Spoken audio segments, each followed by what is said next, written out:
যেই মুরব্বীর বয়স 60 বছর হয়েছে, কয় বছর? 60। এরপরও সে বিড়ি খায়, এরপরও সে চা দোকানে বসে গীবত করে, এরপরও সে চা দোকানে বসে আড্ডা দেয়, নর্তকীর নাচ দেখে মসজিদে নামাজ পড়ে না। রসুল বলেন হাসরের ময়দানে 60 বছর বয়সের এই মুরব্বীকে আল্লাহ তাআলা উঠাইয়েই ফেরেশতাকে বলবেন ফিরো, ফিরা শুরু করো, তাকে কিচ্ছু জিজ্ঞেস করা লাগবে না। 60 বছর বয়স, 60 বছরের বেশি সময় দিলাম, এরপরও কি তওবা করতে পারে নাই? এরপরও কি আমি আল্লাহ তাআলাকে চিনতে পারে নাই? তাহলে বলেন আল্লাহ তাআলা যদি আমার আপনার ব্যাপারে এমনটা সিদ্ধান্ত নেয়, কি অবস্থা হবে আমার? বলেন কি অবস্থা হবে বলেন? তাহলে যেই কথা বলতেছি, রাসূল করিম সাল্লাল্লাহু আলাইহি ওয়াসাল্লাম বলেন হারামাল্লাহু আলাইহিমুল জান্নাতা সালাস, 3 ব্যক্তির জন্য আল্লাহ তাআলার জান্নাত হারাম। এক নাম্বার হলো মুদমিনুল খামরি, যে মদ পান করে, যে নেশা করে, যে জুয়া খেলে, আল্লাহ তাআলা বলেন তার জন্য আমি আল্লাহর জান্নাত হারাম। 2 নাম্বার ওয়াল আক ফিল ওয়ালিদাইন, যেই সন্তান মা বাবার অবাধ্য হয়, ওই সন্তানের জন্য জান্নাত হারাম। এজন্য সন্তানকে বদদুয়া দিতে নেই। সন্তান যদি বদদুয়ার মতো কোনো কাজ করে ফেলে, বাপ মার উচিত তার জন্য দোয়া করা, আল্লাহ আপনি আমার সন্তানটাকে হেদায়েত দান করেন, তাইলে সে আপনার মুখাফিক্ষি হয়ে যাবে। সন্তানের জন্য মা বাবা দোয়া করলে বিনা পর্দায় আল্লাহ এটা কবুল করে নেয়। বদদুয়া করলেও বিনা পর্দায় আল্লাহ এটা কি করে নেয়? কবুল করে। এজন্য বদদুয়া করা যাবে না সন্তানের জন্য, যত খারাপই হোক না কেন তার জন্য কি করতে হবে? দোয়া করতে হবে যে আল্লাহ খারাপ কাজ করছে, আল্লাহ হেদায়েত দান করেন। যদি হেদায়েত দিয়ে দেন। কাবা শরীফের এক ইমাম মায়ের বদদুয়ার কারণে সে কাবা শরীফের ইমাম হয়েছে, কালো করে, আমার নামটা খেয়াল নাই। উনি মায়ের সাথে একটা কি জানি একটা ইয়ে করছেন, তো মা করছে যে আল্লাহ তোরে কাবার ইমাম বানায়, আল্লাহ তাআলা কাবার ইমাম বানায়। সুবহানাল্লাহ। তাহলে 3 নাম্বার হলো যে ওয়াদাইয়ুস, দাইয়ুসের জন্য আল্লাহ তাআলার জান্নাত হারাম। প্রথমটা তো বলছেন যে মদ খায় তার জন্য জান্নাত হারাম, দ্বিতীয়টা যে মা বাবার অবাধ্য সন্তান তার জন্য জান্নাত হারাম। তো 3 নাম্বার দাইয়ুস কাকে বলে? এই হাদিসের পরের অংশের মধ্যেই আসছে। রাসূল করিম সাল্লাল্লাহু আলাইহি ওয়াসাল্লাম বলেন দাইয়ুস হলো সে যার স্ত্রী, যার ছেলে সন্তান, যার ছোট ভাই, যার আপনজন আত্মীয় স্বজন তার সামনেই গুনাহের কাজ করে সে কিচ্ছু বলে না, সে হলো দাইয়ুস। আমার ছেলে আমার সামনে টিভি দেখে, আমার ছেলে আমার সামনে বিড়ি খায়, আমার ছেলে ফজরের সময় ঘরে শুয়ে থাকে, আমার ছেলে আমার টাকা দিয়া ডিশের বিল দেয়, আমার টাকা দিয়া এমবি কিনে, সে আমার সামনে গুনাহের কাজ করবে, আমি কিছু বললাম না, আমি দাইয়ুস, আমার জন্য জান্নাত হারাম, হারাম করে দিন। আপনার মেয়ে আপনার সামনে বেপরদায় চলে, আপনার স্ত্রী আপনার সামনে চতুর্মুখী মানুষকে তার চেহারা দেখায়, তাইলে কি হলো? এটা হলো দাইয়ুসের কাজ। গতকালকে আমি একটা আলোচনায় শুনছি, হযরত মাওলানা নজরুল ইসলাম কাসিমি হাফিজাহুল্লাহ বলেন এরশাদ যখন ক্ষমতায় ছিল আমাদের দেশে, এরশাদ তো এক আল্লাহওয়ালা এরশাদকে পাশে বসায়া আলোচনা করতেছেন। আলোচনা করতে গিয়ে তো ওই এরশাদকে পাশে বসায় তিনি বললেন, একটা মানুষ যখন নতুন বিবাহ করে, ওই পুরুষের স্ত্রীকে দেখার জন্য তো কমপক্ষে 500-1000 টাকাও দিতে হয় যদি বেপর্দার সমাজ হয়, অথবা প্রথম বাসর ঘরে যাইতে হলে বাসর ঘর সাজানোর পর আপনার আপনজনরা যারা আছে তারা তো দরজার সামনে দাঁড়ায় থাকে যে আপনি স্বামী হয়েছেন ঠিক আছে, এখন এই ঘরে ঢুকে আপনার স্ত্রীর চেহারাটা আপনি দেখতে হলে টাকা দিতে হবে, ঠিক না? তো ওই আলেম এরশাদ সাহেবকে বললেন, বাসর ঘরে নিজের স্বামী নিজের স্ত্রীকে দেখতে গিয়ে যদি টাকা দিতে হয়, আর আপনি দেশের একজন ক্ষমতাবান, দেশের সরকার হওয়ার পরে আপনার স্ত্রীকে সব মানুষ টাকা ছাড়া দেখে, রিক্সার ড্রাইভারও আপনার স্ত্রীকে দেখে, অটোর ড্রাইভারও আপনার স্ত্রীকে দেখে, মার্কেটের দোকানদাররাও আপনার স্ত্রীকে দেখে, কোনো টাকা ছাড়া। তো আপনি ক্ষমতাসীন হলেন কি? আছে না এমনটা? আপনার আমার বোন, আপনার আমার স্ত্রী সকালবেলা এইভাবে রাস্তায় রাস্তায় হাঁটে, ব্যায়াম করে। কি করে ভাই? ব্যায়াম করে। কেন এটা করবে? সকালে রাস্তায় হাইটেই কি তার ব্যায়াম করতে হবে? বাড়িতে কি ব্যবস্থা নাই? আপনি সকালবেলা আবার আমাদের মতো কয়েকজন আলেম যারা রাস্তায় হুজুররা সকালে হাঁটতে বের হয়, তাদেরকে দেখলে উনি পারে না যে মানুষের দরজা জানালা ঘর ভেঙ্গে তার বাড়িতে ঢুকে যায়। সাধারণ মানুষ দেখলে আবার হাঁটতেই থাকে। এই হলো অবস্থা। আল্লাহ পাক আমাদেরকে হেফাজত করেন, বলেন আমিন। 4 গুণ যার মধ্যে আছে সে মানুষ, 4টা গুণ যার মধ্যে নাই সে মানুষ হতে পারে না। আমি বললো কোরআনের আয়াত থেকে, আপনারা মিলাই নিয়েন যে আমার মধ্যে 4টা গুণ আছে কিনা। যদি থাকে তো আমি মানুষ, যদি না থাকে তো আমি জানোয়ার, পশু, এছাড়া কিচ্ছু না। কোরআনে কারীমের মধ্যে আল্লাহ তাআলা বলেন, রিজালুন লা তুলহিহিম তিজারাতুন ওয়ালা বাইউন আন যিকরিল্লাহ ওয়া ইকামিস সালাহ ওয়া ইতাইজ যাকাহ ইয়াখাফুনা তাতাকাল্লাবু ফীহিল কুলুব ওয়াল আবসার। আল্লাহ তাআলা বলেন, মানুষ তো তারাই যাদেরকে 4 জিনিস, যাদেরকে আল্লাহ ভুলায় না। 4টা জিনিস, মানে যার মধ্যে 4 গুণ আছে সে মানুষ। যাদের ব্যবসা বাণিজ্য, বেচা কিনা, সাংসারিক কাজ কর্ম, স্বামী স্ত্রী ছেলে সন্তান, এই ব্যস্ততার মধ্যেও 4টা জিনিস যে ভোলে না সে মানুষ। কি 4টা জিনিস কি জানার দরকার আছে না? 1 নাম্বার হলো ইকামিস সালাহ, নামাজ আদায় করা।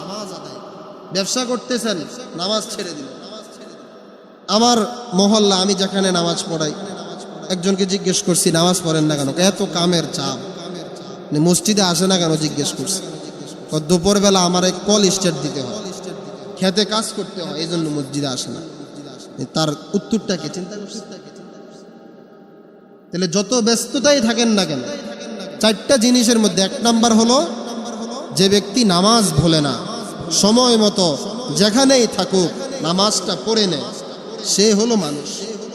2 নাম্বার ওয়া ইতাইজ যাকাহ, যিনি যাকাত সময় মতো আদায় করেন। সময় হয়েছে তো যাকাত দিয়ে দিছে। 3 নাম্বার হলো আল্লাহ তাআলা স্মরণ, যাকে ভুলায় না। সকালেও আল্লাহকে ডাকে, দুপুরেও আল্লাহকে ডাকে, বিকালেও আল্লাহকে ডাকে। দিন রাত যত কিছুই করুক না কেন, প্রত্যেকটা কাজের মধ্যে তার চিন্তা হলো আমার আল্লাহ। চিন্তাটা কি বলেন? যার দুনিয়াতে আল্লাহ হয়ে যায়, তার দুনিয়া তার কিছুর দরকার হয় না। আর যার দুনিয়ায় সব আছে, আল্লাহ নাই, সে কিছুই পেল না। স্বাভাবিক কথা। আমার আল্লাহ আছে, আমার কিছুর দরকার নাই। আমার আল্লাহ নাই, আমার কিছুই নেই। 4 নাম্বার হলো ইয়াখাফুনা তাতাকাল্লাবু ফীহিল কুলুব ওয়াল আবসার, ওই দিনকে ভয় করে যেই দিন মানুষ, প্রত্যেকটা মানুষকে এমন অবস্থায় দাঁড় করানো হবে যেই অবস্থায় সূর্য থাকবে মাথার আধাত উপর। কোন কোন হাদিসে আসছে 1 বিগত জমিনটা তামা হয়ে যাবে। এই অবস্থার কে ভয় করে?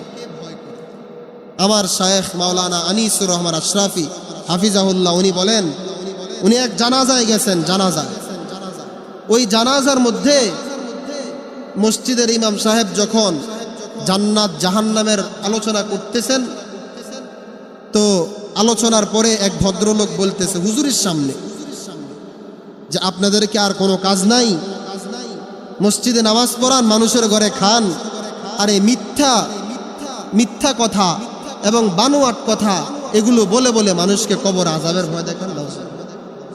কবর আযাব এটা কি বানোয়াট কথা? কবর আযাব এটা কি মিথ্যা কথা? বলেন আপনাদের ইমাম সাহেব বলে যেটা কি মিথ্যা কথা বলে? উনি বলতেছে কবরের আযাব যে আপনারা মানুষকে বলেন এটা মিথ্যা কথা। এই হলো আমাদের হালত। কবরের আযাব, মৃত্যু, এটা আমরা স্মরণ করি না, আমরা ভুলে গেছি। একজন মানুষ আমল ইবাদত আলোচনা শুনে, বিভিন্ন মানুষের কাছ থেকে কবরের আযাবের কথা শুনে বা হাসরের ময়দানের ভয়াবহতার কথা শুনে সে চিন্তা করছে আর নামাজ ছাড়বো না, আর একদিনও বেপর্দা নারীর দিকে তাকাবো না, কোনো প্রকার গুনাহের কাজ করব না। এটা চিন্তা করে সে একটা তসবিহ হাতে নিয়ে নিছে মনে করেন, অথবা নামাজ পড়তে চলে গেছে, মসজিদে চলে গেছে, তো তার আশেপাশের যে অসভ্য বন্ধুগুলো আছে তারা বলে কিরে তসবিহ হাতে নিয়ে লইছো, মানে টিটকারি করতেছে তাকে, আল্লাহ ওয়ালা হয়ে গেছো, তোমার আমি চিনি না, তুমি কেমন মানুষ, তুমি যে তসবিহ হাতে নিয়ে নিলা। এই কথাটাকে হলো বলেন? আমাদের বড় একজন আলেম হযরত মাওলানা শাহ আব্দুল গনি ফুলফুরি রহমতুল্লাহ আলাইহি, উনি খুব সুন্দর একটা কথা বলেন যে যুবক, যদি তুমি তসবিহ হাতে নেওয়ার কারণে তোমাকে কেউ বলে কিরে বেটা দরবেশি দেখাও, আল্লাহ ওয়ালা হয়ে গেছো, মন খারাপ করো না, সে তো তোমাকে অন্য কোনো কথা বলে নাই, তুমি তসবিহটা হাতে নিতেই সে বলে ফেলেছে কিরে দরবেশি দেখাইলি, আল্লাহ ওয়ালা হয়ে গেলি। তো বোঝো, একটু চিন্তা করো, যদি এই তসবিহ পড়তে পড়তে আল্লাহকে রাজি আর খুশি করেই ফেলো, তো মানুষ তোমাকে কি পরিমাণ আল্লাহ ওয়ালা, কি পরিমাণ আল্লাহ। 2 নাম্বার কথা, তসবিহ হাতে নেওয়ার কারণে তোমাকে দরবেশ বলছে, বুজুর্গ বলছে, তোমাকে তো আর খারাপ কোনো কথা বলা নাই। যদি তোমাকে দরবেশ না বলে, বুজুর্গ না বলে, বলতো কিরে ফুট্টাখোর, গাঞ্জাখোর, বাবাখোর, ইয়াবাখোর, এগুলা বলতো, তাইলে তোমার কাছে কেমন লাগতো? সে তো এই কথা বলে। এজন্য রমজান মাসে আমরা এটা বেশি দেখি, যখন মানুষ নামাজের প্রতি ঝোঁকে তখন তাকে মানে অন্যরা বলে টিটকারিমূলক কথা, রমজান আসছে এখন নামাজের প্রতি আকৃষ্ট হয়েছে, আবার রমজান চলে যাবে নামাজ পড়া ছেড়ে দেবে। রমজান তো মূলত আসেই আল্লাহর ইবাদতের জন্য, রমজান তো মূলত আসেই মানুষ আল্লাহ তাআলার কুদরতে পায় সেজদা দেওয়ার জন্য, ঠিক না? তাইলে আমাকে দরবেশ বলে সমস্যা নেই। আরেকটা কথা আমি বলবো, আমরা তো গুনাহ করি, গুনাহ নাই এমন কোন মানুষ আছে আমাদের চোখে আছে? মনে করেন যে আমি আলোচনা করতেছি, আমি বড় আল্লাহওয়ালা, আমি আপনাদের থেকেও গুনাহ আমার বেশি, গুনাহ আমার বেশি। আমি যে আলোচনা করতেছি, আমি যে কথাগুলো বলতেছি, আমি যদি আমল করতে না পারি, হাসরের ময়দানে আমার জিহ্বাটা টেনে কেটে দেওয়া হবে। আর আপনাদেরকে আল্লাহ তাআলা তখন বলবে, দেখ তোদেরকে নসিহত করছে, সে নিজে মানে নেই, নিজে পালন করে নাই, তোমাদেরকে ওয়াজ করছে। এমন ইমামের তোমরা মুসল্লি ছিলা, যেই ইমাম নিজে আলোচনা করত, যেই ইমাম নিজে কথা বলতো হক কথা, কিন্তু সে নিজে আমল করছে। এমনটা যদি হয় হাসরের ময়দানে আর বাঁচার উপায় না। এজন্য দোয়া করবেন বেশি বেশি, নিজের থেকেও ইমামের জন্য বেশি দোয়া করবেন, যেন ইমাম কোনোভাবে হোঁচট না খায়। ইমাম যদি দিন হারা হয়ে যায়, আপনারাও দিন হারা হয়ে যাবেন। এজন্য একজন ইমামকে যদি আল্লাহ জান্নাত দিয়ে দেয়, ওই ইমাম আপনাদেরকে নিয়ে জান্নাতে যাবেন। যদি আল্লাহ তাআলা চাহে তো আল্লাহ তাআলা কবুল করেন আমাদেরকে, আমরা যারা মসজিদের ইমাম, আমরা যারা আলেম ওলামা আছি, আল্লাহ তাআলা আমাদেরকে জান্নাতে যাওয়ার তৌফিক দান করেন, বলেন আমিন। যদি এমনটা হয়ে যায় তো ইমাম জান্নাতে চলে যাবে, যায় দেখবে কিরে আমার মুসল্লিরা, আমার পিছনে যারা নামাজ পড়ছে, তারা যে জাহান্নামের আগুনে জ্বলতেছে। আল্লাহকে ওই ইমাম বলবে, আল্লাহ আমারে তো দিচ্ছেন জান্নাত, আমার মুসল্লিগুলারও দেন আমার। আল্লাহ তাআলা সাথে সাথে দিয়ে দিবে, সাথে সাথে। একজন আলেমকে মহব্বত করলে কি হয়? আল্লাহ তাআলা তো বান্দার উসিলা তালাশ করে কিভাবে তাকে জান্নাতে দেওয়া যায়, কিভাবে। যাক, ওদিকে যাচ্ছি না। দ্বিতীয় কথা হলো, আমরা গুনাহের কাজ করি, গুনাহ আমরা যে করি, দুনিয়াতেই আমাদের এই গুনাহ আমাদের 5টা ক্ষতি করে। কয়টা ক্ষতি করে বলেন? 5টা ক্ষতি দুনিয়াতেই করে। দুনিয়ার পরের যে জিন্দেগি তো আছেই, দুনিয়াতে আমার গুনাহ আমার 5টা ক্ষতি করে। 1 নাম্বার সাওয়াদান ফিল ওয়াজহি। আল্লাহ রসুল বলেন, আব্দুল্লাহ ইবনে আব্বাস থেকে হাদিসটা বর্ণিত, রাসূল করিম বলেন, দুনিয়াতে গুনাহ যারা করে দুনিয়াতেই তাদের 5টা ক্ষতি হয়। 1 নাম্বার সাওয়াদান ফিল ওয়াজহি, চেহারা কালো হয়ে যায়, চেহারা কালো হয়ে যায়, চেহারার মধ্যে আর নূর থাকে না। লক্ষ কোটি পাউডার ক্রিম ব্যবহার করেও চেহারার সৌন্দর্য আর খুঁজে পাওয়া যায়। আল্লাহ রসুল সাল্লাল্লাহু আলাইহি ওয়াসাল্লাম বলেন, মান কাসুরা সালাতুহু হাসুনা ওয়াজহুহু, যার নামাজ যত সুন্দর তার চেহারা তত সুন্দর। আমার শায়েখ মাওলানা আনিসুর রহমান আশরাফি সাহেব, ওনার চেহারার দিকে তাকান, আপনি ওনার চেহারার দিকে তাকান, কি সুন্দর। আর জিজ্ঞেস করেন যে হুজুর কোন ক্রিম ব্যবহার করেন, তো উনি বলবে মাওলা পাকের দরবারে শেষ রাতে উঠে সেজদার ক্রিম ব্যবহার করেন। সুবহানাল্লাহ। আর আমি আপনি আল্লাহকে ভুলেই গেছি। আমারে কে বানালো, কেন বানালো, কি করতেছি, এটা আমরা ভুলে গেছি। 2 নাম্বার যে কথা বলতেছি, জুলমাতান ফিল কলবি, জুলমাতান ফিল কলব, অন্তর অন্ধকার হয়ে যায়, দিল মরে যায়, দিলের মধ্যে কোনো শান্তি আর থাকে না, অন্তরের মধ্যে শুধু অশান্তি অশান্তি অশান্তি, শান্তি আর সে খুঁজে পায় না। 3 নাম্বার হলো ওয়াহনান ফিল বদন, শরীরের সক্ষমতা, শরীরের ক্ষমতা শেষ হয়ে যায়, শরীর দুর্বল হয়ে যায়, শরীরে আর তার শক্তি থাকে না, শক্তি থাকে না। একটা ছেলেকে যে গুনাহের কাজ করতেই থাকে, আপনি তাকে জিজ্ঞেস করবেন, কিরে বেটা গুনাহের কাজ করস কেন, সে বলবে ভাল লাগে না। তুমি এখানে বসে আছো কেন, ভালো লাগে না। তুমি খেলতেছো কেন, ভাল লাগে না। দাঁড়িয়ে আছো কেন, ভালো লাগে না। তার মা যদি তাকে বলে যে তোমার বাবারে এ দোকানে গিয়ে ভাতগুলো দিয়ে আসো, ফাটতাম না, ভাল লাগে না, বলে না এমনটা? কেন ভাল লাগে না? ওই যে গুনাহ করতে করতে নিজের শরীরের যে সক্ষমতা, যে শক্তি, এটা শেষ করে ফেলে। 3 নাম্বার শরীরের সক্ষমতা, শরীরের শক্তি দূর করে দেয়। 4 নাম্বার হলো দয়াকান ফির রিজকি, রিজিক সংকীর্ণ হয়ে যায়, রিজিক কমে যায়। বলবেন তো হুজুর কোটি কোটি টাকার মালিক, সে তো গুনাহের কাজ করে, প্রশ্ন আসে না? সে গুনাহের কাজ করে, তাহলে তো সে অনেক কোটি টাকার মালিক। টাকার মালিক হওয়া রিজিক না। আপনি খাইতে পারছেন কি, এটা আপনার রিজিক। কোটি টাকা ইনকাম করে যায়, তারা জিজ্ঞেস করেন রাত্রে কি দিয়ে খাইছো, কয় রুটি খাইছি। সকালে কি খাইছো, কয় রুটি খাইছি। তো ভাত খাও না তুমি, কয় ডাক্তার না করছে। গরুর গোস্ত লইবে না ভাত খাওয়ার সময়, কয় না খামু না, শরীর ভালো নেই, ডাক্তার নিষেধ করছে। কি আশ্চর্য! কোটি টাকার মালিক, দুপুরবেলা কয়টা ভাত। এই হলো অবস্থা। তাহলে গুনাহের কারণে রিজিক কমে যায়, গুনাহের কারণে রিজিক কমে যায়, সংকীর্ণ হয়ে যায়, রিজিক সংকীর্ণ হয়ে যায়। এজন্য গুনাহের কাজ করা যাবে। 4 নাম্বার হলো কি বললাম, যে দয়কান ফির রিজকি, আল্লাহ তাআলা রিজিক সংকীর্ণ করে দেয়, রিজিক কমায় দেয়। ডাক্তার বলছে গরুর গোস্তখানা বন্ধ করছে, ডাক্তার বলার কারণে গরুর গোস্তখানা বন্ধ করতে পারলেন। আচ্ছা বলেন তো, গরুর গোস্ত হালাল না হারাম? হালাল না হারাম? ছাগলের গোস্ত হালাল না হারাম? হারাম না, এই হালাল। তাহলে আল্লাহ তাআলার কথার পরে, হালাল করার পরেও ডাক্তার বলার কারণে যদি আপনি গরুর গোস্তখানাটা বন্ধ করে দিতে পারেন, ছাগলের গোস্ত খানা বন্ধ করে দিতে পারেন, তো সুদ হারাম করছে কে? কে করছে বলেন না? আল্লাহ। ঘুষ হারাম করছে কে? ডাক্তার বলার কারণে আপনি গরুর গোস্ত ছেড়ে দিলেন, ছাগলের গোস্ত ছেড়ে দিলেন, মাছ খাওয়া ছেড়ে দিলেন, মুরগি খাওয়া ছেড়ে দিলেন। আল্লাহ বলার কারণে, আল্লাহ বলার পরেও হারাম, সুদ কেন ছাড়লেন? এটা কার জন্য করতেছে? সামান্য এক ডাক্তারের কথা গোস্ত খাওয়া বন্ধ করে দিচ্ছে। স্বাদের গোস্ত 200 টাকা কেজির গোস্ত এখন 700-800 টাকা।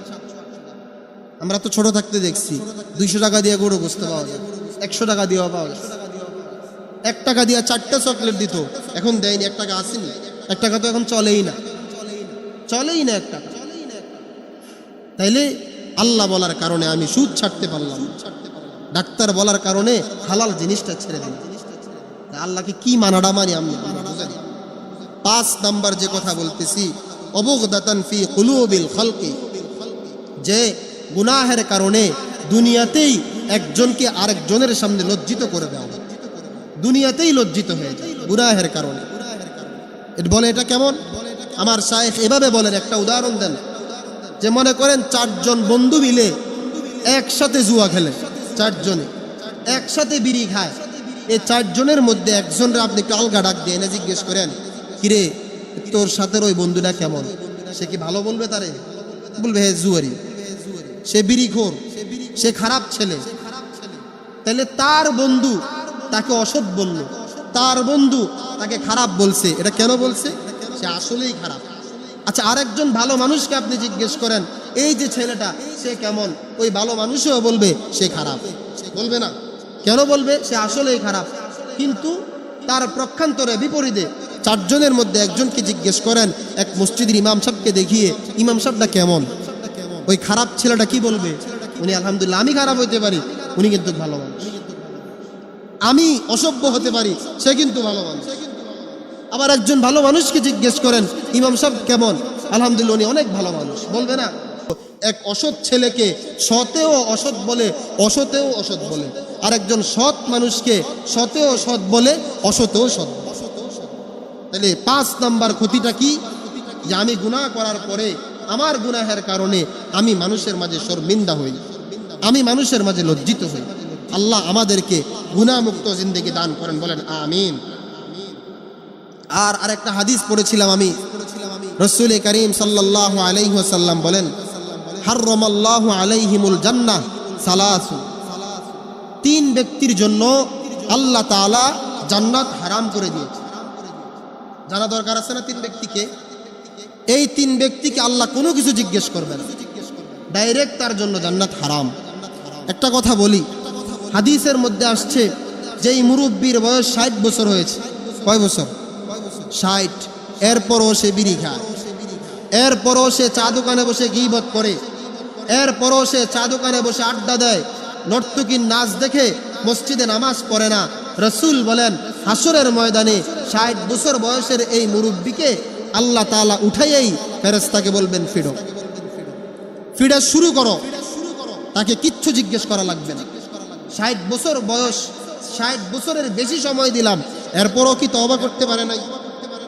এরপরও কি আমি আল্লাহ তাআলাকে চিনতে পারে নাই?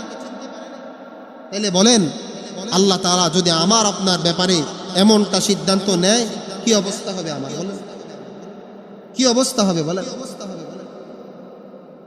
তাহলে যেই কথা বলতেছি, রাসূল করিম সাল্লাল্লাহু আলাইহি ওয়াসাল্লাম বলেন, হারামাল্লাহু আলাইহিমুল জান্নাতা সালাস, 3 ব্যক্তির জন্য আল্লাহ তাআলার জান্নাত হারাম। এক নাম্বার হলো মুদমিনুল খামরি, যে মদ পান করে, যে নেশা করে, যে জুয়া খেলে, আল্লাহ তাআলা বলেন তার জন্য আমি আল্লাহর জান্নাত হারাম। 2 নাম্বার ওয়াল আক ফিল ওয়ালিদাইন, যেই সন্তান মা বাবার অবাধ্য হয়, ওই সন্তানের জন্য জান্নাত হারাম। এজন্য সন্তানকে বদদোয়া দিতে নেই। সন্তান যদি বদদোয়ার মতো কোনো কাজ করে ফেলে, বাপ মার উচিত তার জন্য দোয়া করা, আল্লাহ আপনি আমার সন্তানটাকে হেদায়েত দান করেন, তাইলে সে আপনার মুখাফিক্ষি হয়ে যাবে। সন্তানের জন্য মা বাবা দোয়া করলে বিনা পর্দায় আল্লাহ এটা কবুল করে নেয়।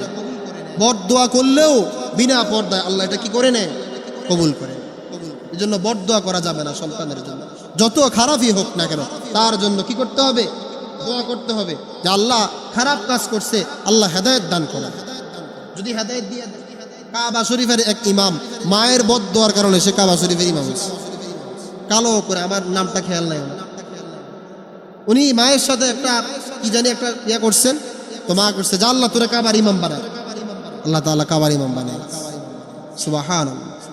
তাহলে 3 নাম্বার হলো যে ওয়াদাইয়ুস, দাইয়ুসের জন্য আল্লাহ তাআলার জান্নাত হারাম। প্রথমটা তো বলছেন যে মদ খায় তার জন্য জান্নাত হারাম, দ্বিতীয়টা যে মা বাবার অবাধ্য সন্তান তার জন্য জান্নাত হারাম। তো 3 নাম্বার দাইয়ুস কাকে বলে? এই হাদিসের পরের অংশের মধ্যেই আসছে। রাসূল করিম সাল্লাল্লাহু আলাইহি ওয়াসাল্লাম বলেন, দাইয়ুস হলো সে যার স্ত্রী, যার ছেলে সন্তান, যার ছোট ভাই, যার আপনজন আত্মীয় স্বজন তার সামনেই গুনাহের কাজ করে সে কিচ্ছু বলে না, সে হলো দাইয়ুস। আমার ছেলে আমার সামনে টিভি দেখে, আমার ছেলে আমার সামনে বিড়ি খায়, আমার ছেলে ফজরের সময় ঘরে শুয়ে থাকে, আমার ছেলে আমার টাকা দিয়া ডিসের বিল দেয়, আমার টাকা দিয়া এমবি কিনে, সে আমার সামনে গুনাহের কাজ করবে, আমি কিছু বললাম না, আমি দাইয়ুস, আমার জন্য জান্নাত হারাম, হারাম করে দিন। আপনার মেয়ে আপনার সামনে বেপরদায় চলে, আপনার স্ত্রী আপনার সামনে চতুর্মুখী মানুষকে তার চেহারা দেখায়, তাইলে কি হলো? এটা হলো তো দাইয়ুসের কাজ। গতকালকে আমি একটা আলোচনায় শুনছি, হযরত মাওলানা নজরুল ইসলাম কাসিমি হাফিজাহুল্লাহ বলেন, এরশাদ যখন ক্ষমতায় ছিল আমাদের দেশে, এরশাদ তো এক আল্লাহওয়ালা এরশাদকে পাশে বসায়া আলোচনা করতেছেন। আলোচনা করতে গিয়ে তো ওই এরশাদকে পাশে বসায় তিনি বললেন, একটা মানুষ যখন নতুন বিবাহ করে ওই পুরুষের স্ত্রীকে দেখার জন্য তো কমপক্ষে 500-1000 টাকাও দিতে হয় যদি বেপর্দার সমাজ হয়, অথবা প্রথম বাসর ঘরে যাইতে হলে বাসর ঘর সাজানোর পর আপনার আপনজনরা যারা আছে তারা তো দরজার সামনে দাঁড়ায় থাকে যে আপনি স্বামী হয়েছেন, ঠিক আছে, এখন এই ঘরে ঢুকে আপনার স্ত্রীর চেহারাটা আপনি দেখতে হলে টাকা দিতে হবে, ঠিক না? তো ওই আলেম এরশাদ সাহেবকে বললেন, বাসর ঘরে নিজের স্বামী নিজের স্ত্রীকে দেখতে গিয়ে যদি টাকা দিতে হয়, আর আপনি দেশের একজন ক্ষমতাবান দেশের সরকার হওয়ার পরে আপনার স্ত্রীকে সব মানুষ টাকা ছাড়া দেখে, রিক্সার ড্রাইভারও আপনার স্ত্রীকে দেখে, অটোর ড্রাইভারও আপনার স্ত্রীকে দেখে, মার্কেটের দোকানদাররাও আপনার স্ত্রীকে দেখে কোনো টাকা ছাড়া, তো আপনি ক্ষমতাশীল হলেন কিভাবে? আছে না এমনটা? আপনার আমার বোন, আপনার আমার স্ত্রী সকালবেলা এইভাবে রাস্তায় রাস্তায় হাঁটে, ব্যায়াম করে। কি করে ভাই? ব্যায়াম করে। কেন এটা করবে? সকালে রাস্তায় হাইটেই কি তার ব্যায়াম করতে হবে? বাড়িতে কি ব্যবস্থা নাই? আপনি সকালবেলা আবার আমাদের মতো কয়েকজন আলেম যারা রাস্তায় হুজুররা সকালে হাঁটতে বের হয়, তাদেরকে দেখলে উনি পারে না যে মানুষের দরজা জানালা ঘর ভেঙ্গে তার বাড়িতে ঢুকে যায়। সাধারণ মানুষ দেখলে আবার হাঁটতেই থাকে। এই হলো অবস্থা। আল্লাহ পাক আমাদেরকে হেফাজত করেন, বলেন আমিন, বলেন আমিন। তাহলে যে কথা বলতেছিলাম, 3 নম্বরে দাইয়ুসের জন্য আল্লাহর জান্নাত হারাম। আল্লাহ তাআলা দাইয়ুসকে জান্নাত দিবেন। আপনার ছেলে ফজর না পড়ে যে ঘুমাইলো, আপনি তার বাবা হয়ে কি দায়িত্ব পালন করলেন? আল্লাহর নবী সাল্লাল্লাহু আলাইহি ওয়াসাল্লাম বলেন, যারা ফজরের নামাজ না পড়ে ঘুমিয়ে থাকে সে হলো একটা খবিশ। খবিশ বুঝেননি আপনারা? খবিশ সে একজন খবিশ, যে ফজরের নামাজটা না পড়ে গাধার মতো ঘুমায়, সে খবিশ। আর আল্লাহ রসুল খবিশ থেকে পানাহ চাইছেন, খবিশ থেকে নিরাপদ চাইছেন কোন জায়গায় যাইতে? বাথরুমে যাইতে।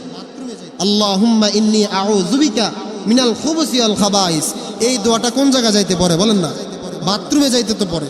তো খবিশ বাথরুমে থাকে, তো আপনার যেই ছেলে ফজর না পড়ে ঘুমাইলো সে তো খবিশ, তাতে তার বাথরুমে থাকার দরকার।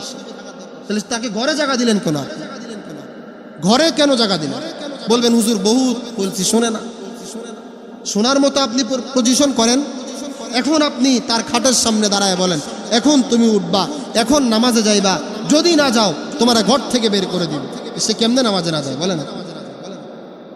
আমরা তো আটকিতে হয় না। আমাদের মা বাবা তো আমাদেরকে মানুষ করছে আলহামদুলিল্লাহ যতটুকু সম্ভব হয়েছে। আমাদের মা বাবা তো এখনো পর্যন্ত আমাদের খাটের সামনে পাশে দাঁড়ায় থাকে, এখন তুমি মসজিদে যাইবা। সুতরাং আমরা ছেলে সন্তানের সুখের জন্য দুনিয়াতে সব কিছু করলাম, ছেলের শান্তির জন্য ঘর তৈরি করলাম, ছেলের শান্তির জন্য বিল্ডিং তৈরি করলাম, প্রত্যেকটা রুমে রুমে বাথরুম তৈরি করে দিলাম, যেন ঘর থেকে বের হয়ে গোসল করতে না হয়। এত কিছু কার জন্য করছেন? ছেলের জন্য, মেয়ের জন্য। আপনি আজকে মারা যান, সকালে মারা যান, এই ছেলেটা সন্ধ্যা পর্যন্ত কানবেন। যদিও কান্না করে ভাত খাওয়া তো আর বন্ধ করবে না। আপনার আমার মৃত্যুতে সিএনজি ড্রাইভার সিএনজিও বন্ধ করবে না, অটোর ড্রাইভার অটো চালানিও বন্ধ করবে না।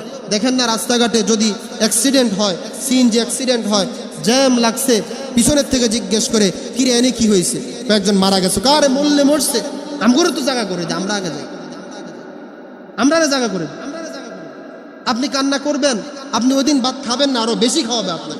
পাশের বাড়ির মানুষগুলো বলবে কত কান্না করছো সারাদিন, একটু ভাত 2 লোকমা বেশি খাও বলেন।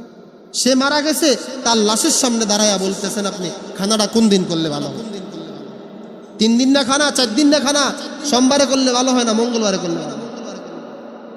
এই শিক্ষা দিয়ে যাচ্ছেন আপনার ছেলে। আপনার মৃত্যুর পরে আপনার ছেলে মেয়ে আপনার কবরের সামনে দাঁড়ায়া জানাজা একটু দোয়া করবে, সূরা ফাতিহা পড়বে, এই সুযোগটা আপনি করে দিচ্ছেন না, এই সুযোগ করে দিচ্ছেন। এমন সমাজে আমরা বসবাস করতেছি।